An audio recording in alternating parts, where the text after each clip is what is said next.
Bonjour Anne. Bonjour Cécile. Alors, on va commencer par Presse Océan qui fait un zoom sur le quartier de la Boissière où ça grogne un peu. Oui, c'est à la une du journal aujourd'hui. Ras-le-bol à la Boissière. Alors, on le découvre à l'intérieur du journal. C'est une double page sur le ras-le-bol des habitants, en fait, de ce quartier nord de Nantes. Ça concerne en fait uniquement le centre commercial du quartier qui date de 1963 et qui n'a pas vraiment été rénové depuis.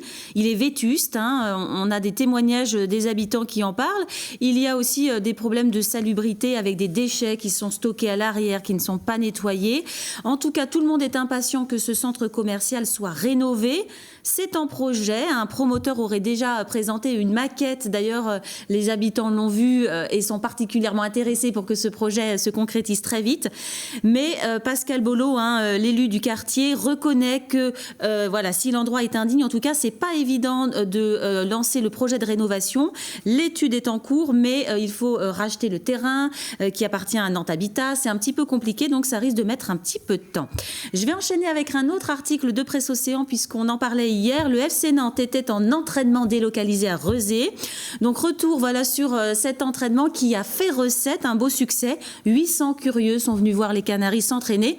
Ils ne se sont pas entraînés très longtemps, mais on le voit sur la photo. Il y a eu une séance dédicace, donc les supporters ont adoré. Allez, direction Ouest France, on change de sujet, on prend des nouvelles des migrants du presbytère de Doulon. Oui, ces migrants étaient près d'une centaine à avoir été expulsés des lieux. C'était en novembre dernier. Alors le journal Presse Océan, le journal Ouest France, prend des nouvelles du projet parce que le maire de Nantes avait annoncé au lendemain de l'expulsion que sur ce site, il y avait une volonté de rénover et d'ouvrir carrément un centre d'accueil pour quelques migrants.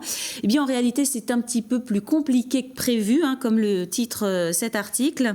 La ville va mettre 350 000 euros dans ce projet, mais la rénovation est plus chère que prévu. Alors peut-être est-ce que le centre d'accueil se fera sur un autre lieu? C'est à voir dans les semaines à venir.